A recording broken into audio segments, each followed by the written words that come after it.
सिक्न गइरहेको छौँ।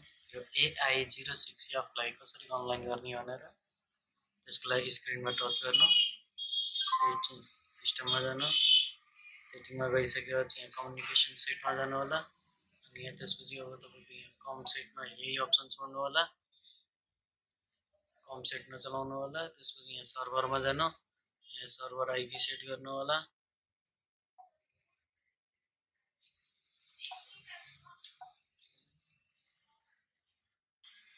यहाँ हेर्न सक्नुहुन्छ यो सर्भर आइपी राख्नु होला, ओके गर्नु। त्यसपछि यहाँ सर्भर पोर्टमा जानु, यसलाई डिलेट हान्नु होला पहिला। त्यसपछि यहाँ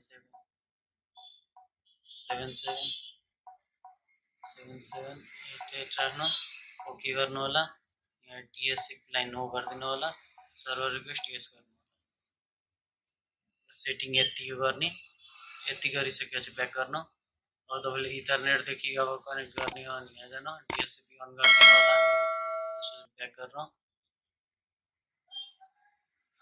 ब्याक गरिसके अब तपाईलाई वाइफाई देखि गर्ने भयो भने वाइफाई पनि तपाईले गर्न सक्नुहुन्छ।